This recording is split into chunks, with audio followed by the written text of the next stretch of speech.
Hello again. My name is Phil Swimley. I'm the retired head baseball coach, University of California, Davis. This effort's a response to previous videos where we've tried to measure movement and identify stress in different pitchers' motions. My effort to measure the stresses on pitchers' arms began back in the early 70s when we took high-speed film of Ron Bryant, Bob Knepper, and Gary Lavelle, then of the Giants, throwing a curveball. What we found then was that the reaching out, pulling down action associated with the curveball was happening well after the ball was released. This was a complete reversal of the arm's inward rotation. This outward rotation and supination covered more than 360 degrees and was taking place in less than a thousandth of a second, and was placing stresses on the shoulder and elbow that were clearly not necessary and that they were occurring after the ball was released. Fast forward now to Tim Lincecum. A lot of people were asking, how does a little guy like that throw so hard? Since this is an effort to answer questions arising from our previous videos listed on practicebaseballtowin.com, when a pitcher goes to the mound, he brings two things: his genetic package plus his preparation. So the question was, what's he doing that allows him to throw the ball so hard? Let's take another look. To create momentum toward the target, you have two options. You can stand tall and fall, or you can sit and drive. You can see here Lincecum has chosen sit and drive. What we're trying to show here is that Lincecum creates a tremendous amount of momentum as he drives off of his back leg, even to the point where he's airborne for a short period of time. A key coaching point here is the fully extended right knee. One of the things he did very well is shown here on the picture on the left side. As he extends his back knee to create a force forward, he does it at an angle that will balance gravity, so the height of his center of mass doesn't have to be adjusted at foot plant. There are two things he's doing here that affect both the amount and the direction of the energy he produces. By turning his hips and back to the target, he increases the amount of room he has to rotate forward, and the extended left leg helps him create more momentum and also produces a wider angle to foot plant. It also buys time for his long, smoothly accelerating arm swing. As a contrast, take a look at Mark Prior, who keeps his knee flexed and shoulder lined to target. He has a shallower angle to foot plant than Lincecum, and his shoulders have less room to accelerate their rotation. If we take a look here at Strasburg, who has similar mechanics than Prior, the stride foot's path to foot plant is more direct, therefore taking less time.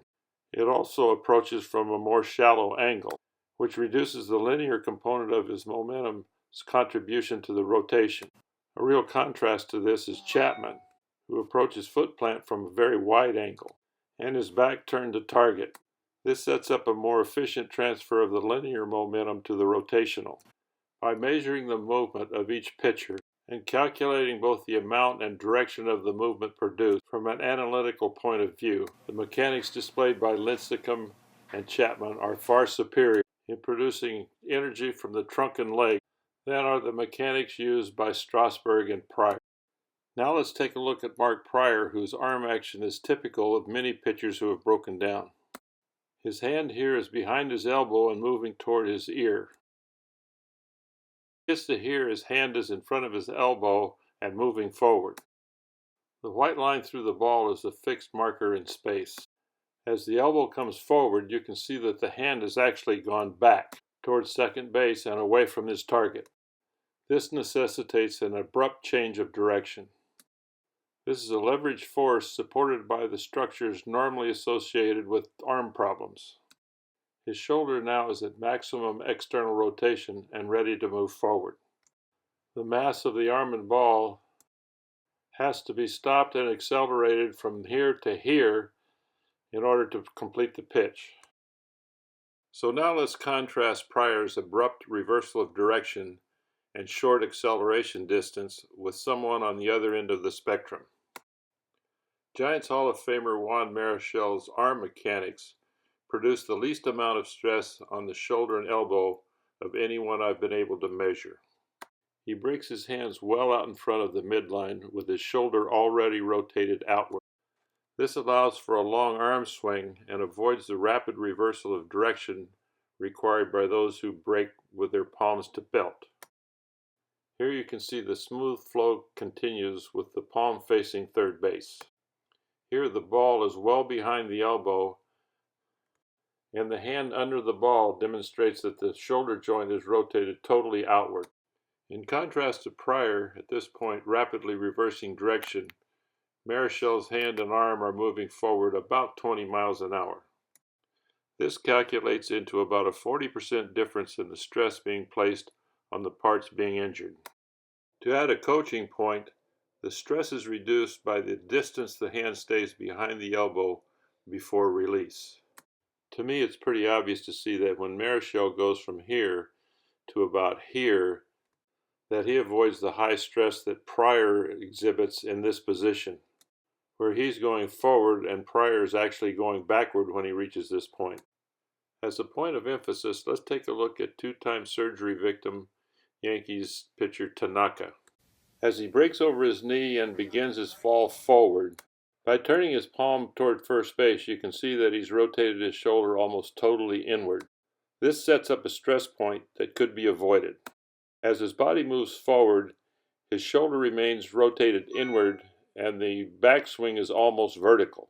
As he continues up with his hand and elbow, he's setting up a violent need to rotate his shoulder back outward.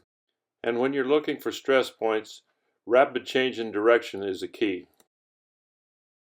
In order to show this, we've placed markers in a fixed place in space. As his elbow moves forward, his hand actually goes back and down. When he gets to the point here where his shoulder is rotated totally outward to throw, this rapid reversal of the momentum puts tremendous pressure on the front side of the shoulder and the support structure in the elbow. So in conclusion, to me it's hard not to conclude that when working with pitchers, the prudent approach would be to get the arm mechanics as close to Marichal as possible. This is Phil Schwimley.